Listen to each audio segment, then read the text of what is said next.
The thing in your pocket right now is the most powerful communication device ever built in human history. It can reach anyone on Earth in seconds. It holds every photo you have ever taken, it knows where you are at all times, and it carries every conversation you have ever had. And yet, it started as a wooden box nailed to a wall, a box that could barely reach the house next door. The year is 1876. Alexander Graham Bell is 29 years old, and he has just done something nobody has ever done before. He has sent a human voice down a wire, not a signal, not a code, and not a pattern of dots and dashes. A voice. The first words ever spoken on a telephone were not poetic, they were not planned.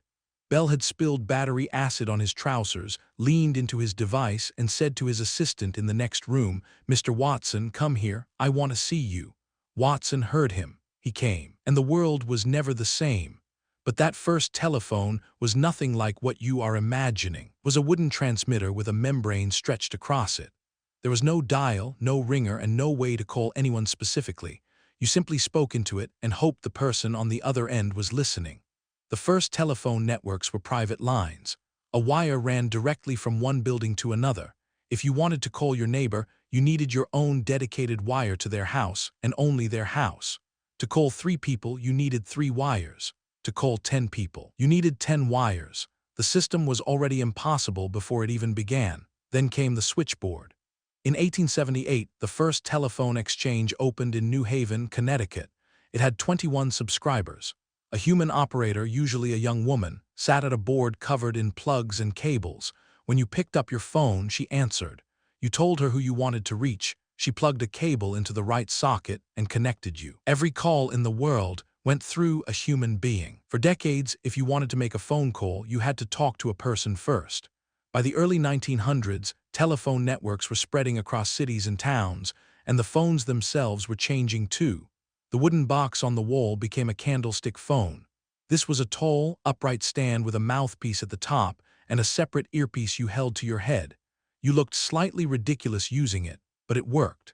Then came the rotary dial in the 1920s. Suddenly, there were no more operators for local calls.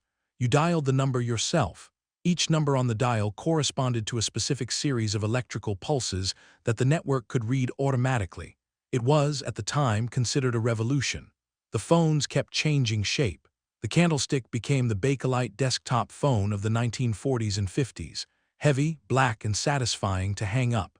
The kind of phone you still see in old movies. Then, the touchtone phone arrived in 1963. Instead of a spinning dial, you had 12 buttons. Each one produced a specific audio tone that the network could read automatically. It was faster, simpler, and the beginning of the phone as something you interacted with, rather than something you just cranked. And then, something completely different happened.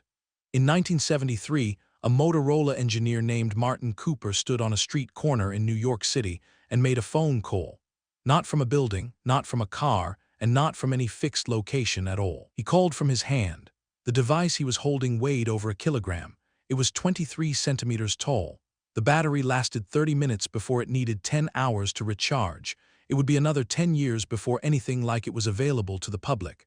But in that moment, on that street corner in New York, the wire was cut. The phone was free. The first commercial mobile phones arrived in the 1980s. They were called bricks, and not affectionately. They were enormous, expensive, and carried almost exclusively by businesspeople who needed to look important. But through the 1990s, they shrank.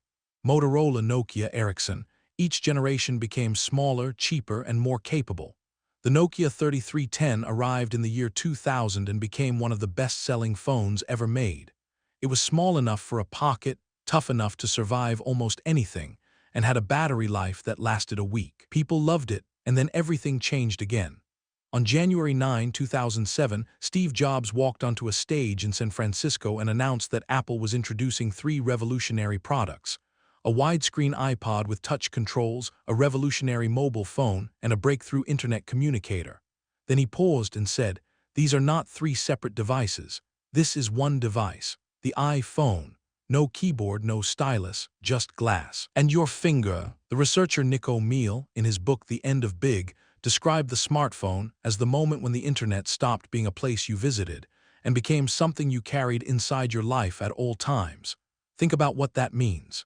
In 1876, A phone call required a dedicated wire between two specific buildings. In 1900, it required a human operator plugging a cable into a socket. In 1973, it required a device the size of a brick and a battery that died in half an hour.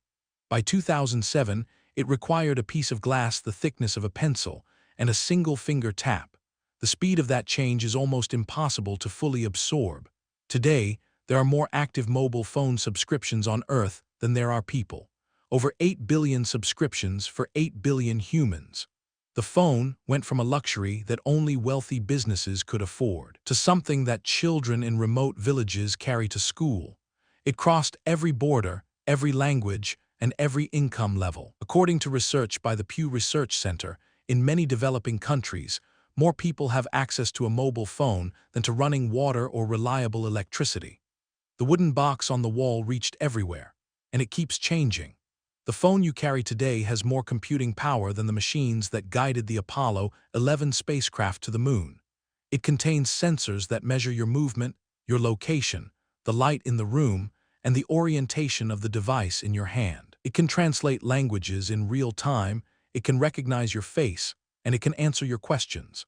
Alexander Graham Bell could not have imagined a single one of those things. He was simply trying to help deaf people communicate. He was building a device to carry a voice across a room. He spilled acid on his trousers and accidentally started one of the longest chains of invention in human history. From a wooden box with a membrane stretched across it, to a rotary dial on a Bakelite desk phone, from a brick in a businessman's briefcase to a Nokia in a teenager's pocket, and finally, to a glass screen that knows your face and carries your entire life. 150 years, one unbroken line. The thing in your pocket right now is that very same wooden box on the wall just 150 years later. And still, at its core, it is just two people trying to reach each other.